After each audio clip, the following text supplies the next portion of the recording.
Quem aqui não tem filhos? Levanta a mão. Isso. Agora, quando eu perguntar de novo, ninguém levanta, tá? Quem aqui não tem filhos? Isso. Todos nós temos. Por quê? Porque filho não é só aquele que vem da gente. É aquele também que passa pela gente. Então, mesmo que você ainda não tenha gerado um filho, você já tem filhos que você, no dia a dia, precisa participar dessa educação, desse treinamento. Então, filho é todo aquele que passa por você, os que vêm de você, os que chegam até você. E esse é o primeiro conceito que eu preciso que você tenha em mente. Porque senão você despreza pessoas em detrimento de outras. E eu acho que o nosso chamado, a nossa vocação, é, em primeiro lugar, amar as pessoas. E você tem que ser capaz de amar de forma incondicional, qualquer pessoa. Mas aqueles que têm filhos que são gerados por você, esses provavelmente têm alguma dificuldade, porque ninguém treinou a gente para ser pai e para ser mãe, gente. E o único treinamento que a gente teve, porque eu disse, nós não temos nenhum treinamento para isso, mas o único que a gente acha que teve foi a referência que a gente teve de quem? Dos nossos pais. Sinceramente, sem responder, é retórica, ou seja, só pensa, foi a melhor referência? Não foi. Mas foi o melhor que eles puderam entregar. A pergunta é, seu pai foi um bom pai para você? Sua mãe foi uma boa mãe para você? Vai pensando. Se você não vai responder isso não, tá? Mas se você tivesse que responder, em um evento qualquer da sua vida, mostrar para mim que foi ou não foi um bom pai, o que você está buscando na sua memória para responder? Que tipo de informação você está buscando nas suas lembranças para justificar para mim agora que o seu pai realmente foi um bom pai e que a sua mãe foi uma boa mãe? Você está buscando uma informação da onde? Do passado. Mas que época da sua vida? Me ajuda, gente. Hã? Vocês buscaram da infância, foi? Por que infância? Por que não um outro momento? Quem aqui tem pais vivos? Pois é, por que você não buscou um outro evento? Por que você não buscou um outro momento? Por que você buscou na infância? Porque você só tem a infância do seu filho para marcar a vida dele. Se você perder, fica mais difícil. Não estou dizendo que fica impossível. Você já aprendeu 2 conceitos hoje, viu? Número 1, filho é todo mundo que vem até você. Que veio por você ou veio porque te viu. Se você é psicólogo, seus clientes são filhos. Se você é professor, seus alunos são os filhos. Se você é taxista, quem te contratou também pode ser seu filho. Ou seja, você não pode perder a oportunidade de influenciar na vida dessa pessoa. Agora eu pergunto, seu pai foi um bom pai? Sua mãe foi uma boa mãe? E aí você tenta buscar uma lembrança da sua infância. Está muito claro para você que se o seu pai não te marcou na infância, você olha para ele como que uma pessoa, um cara legal. Mas ele talvez não seja o pai que você gostaria que tivesse. Ele fez isso por mal? Sim ou não? Não.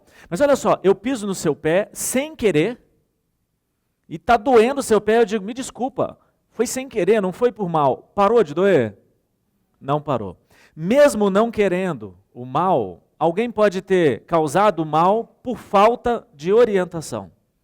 E nesse treinamento, eu vou falar sobre algumas coisas que são gerais, do tipo, eu sei que as pessoas normalmente não fazem com os filhos e deveriam fazer, mas vou abrir um espaço onde você vai fazer perguntas. Porque também não adianta eu ficar falando, eu achando só o que você não faz, e às vezes te dá uma orientação que você fala, não, isso eu já sei.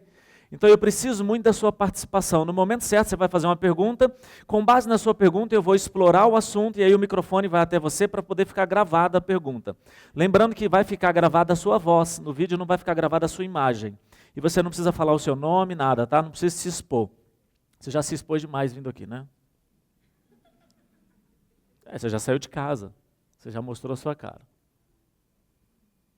Pai tem papel. Mãe também tem um papel importante na vida das pessoas. Da onde eu tirei esse treinamento? Aonde eu fundamento esse treinamento? A partir dos meus clientes adultos.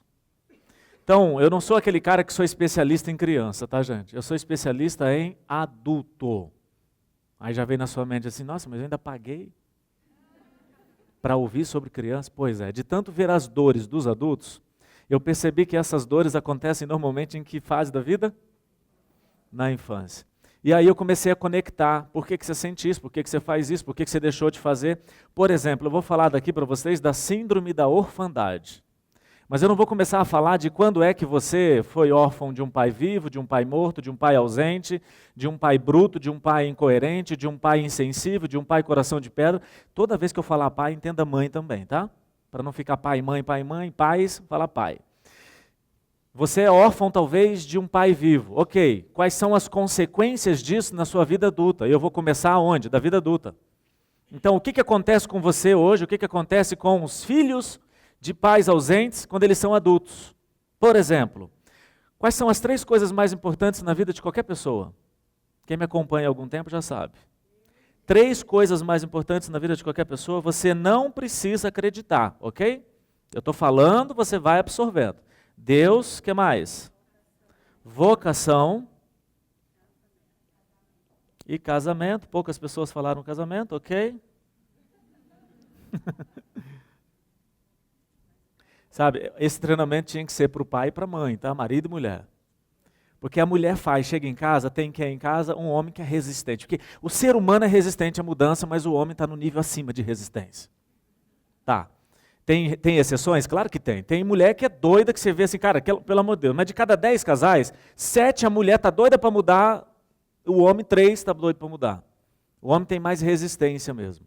Mas aí você faz o treinamento, aprende coisas novas, chega em casa, ele não participou de nada que você participou hoje, ele vai olhar para você e vai falar assim, já falei tudo isso para você já? Eu já te ensinei, você tem que pagar para entender. Eu nunca falou isso para você, mas na cabeça dele ele é o cara. Falei do seu marido? Não. Se identificou? Ainda bem que ele está aqui, né? Quais são as 3 coisas mais importantes na vida de qualquer pessoa? Deus, vocação e casamento. Márcio, eu não acredito em Deus. Tudo bem, eu não estou aqui para dizer que Deus existe. Eu estou falando se você acredita nele, ele é importante para você, a gente não vai entrar nesse detalhe aqui, tá bom? Agora, o seu filho, antes de acreditar em Deus, ele tem que acreditar em você. Se o seu filho não acredita em você, ele não acredita no Deus que você acredita. Não tem como. Meu filho, a gente está saindo de casa um dia e o carro não funciona. E ele queria muito sair. Ele tem 11 anos. Eu tenho um filho de 11 anos, o Davi, e tem a Sofia de 6 anos. E quando o Davi nasceu, a gente queria ter 3 filhos. Quando ele nasceu, a gente mudou para 2. Déficit de atenção com hiperatividade. Pensa, já vou falar de déficit de atenção, vou te dar ferramentas para você administrar. Porque menino com déficit de atenção e hiperatividade, a gente faz tarefa, não parece que é uma manifestação demoníaca? Sim ou não? Não, mas lá em casa é tranquilo. Você mora em outro planeta. Não, você é diferente de tudo. Primeira coisa é assumir que é difícil mesmo, gente. Claro que é. E se é difícil é porque exige da gente habilidades que a gente não tem. Porque para ficar leve eu preciso de habilidades. Mas quais habilidades? Se está pesado, é a habilidade que eu não tenho. E que ninguém ensinou porque a gente não foi preparado para isso. A gente leva para o nosso relacionamento com o nosso filho aquilo que a gente aprendeu com os nossos pais. Eu vou te explicar que eu tenho 2 fases com meu filho. Uma fase onde eu tenho vergonha e outra fase que é atual. Meu filho ficou 5 anos comigo, eu era um pai como meu pai foi para mim. De 6 anos para cá, eu sou o pai que ele tem. Minha filha já me conheceu na minha nova versão. Ela é diferente por causa disso. Meu filho até hoje eu tenho que cuidar algumas coisas. Por exemplo, meu filho é um pouco inseguro. E a insegurança que ele tem está diretamente relacionada à primeira fase da vida dele, que foi um pai que não é o que ele tem hoje. Mas é a mesma pessoa, só que com comportamentos diferentes. Está claro isso? Você não veio aqui para ouvir de mim que eu sou um santo não, gente. Não, mas a gente vê as fotos no Instagram, depois de 1000 tentativas a gente bota a melhor foto. Não é assim não? Aqueles vídeos, nossa, eu vejo os vídeos da família de fulano perfeito. Gente, foram milhões de tentativas para fazer aquele vídeo. Você quer filmar os meninos, eles falam, você está me filmando? Lá em casa a gente pega o elevador e começa a discutir. Você não fez isso, não fez aquilo, vai chegar atrasado, você demorou. Quando a gente sente que o elevador está parando, a gente liga o modo família perfeito. Às vezes o Davi fala, papai, modo família perfeito, o elevador vai parar e todo mundo... Aí você já pensou dentro de você, já tem alguma vozinha falando assim, que falsidade. Não, que elegância. Isso não é falsidade. Ninguém tem que saber dos seus problemas, a não ser que sejam pessoas que vão te ajudar a resolver os seus problemas. Porque a dor que você sente quando compartilhada, ela contamina. Márcio, mas eu não estou sentindo, eu não sou assim. Pois é, vai falando que sente, uma hora você sente mesmo. Vai se comportando como você deveria se sentir, que uma hora você começa a sentir. Nossa, mas eu conto tudo para minha mãe. Quando você casa, e aqui vai ter que falar de casamento também, o problema da casa nova não pode ser levado para a casa antiga. Dá uma cutucada na sua esposa aí, no seu marido. Você casou? Está morando em um outro ambiente? Tem problemas? Dificuldades? O que mamãe tem que saber desse problema? Nada.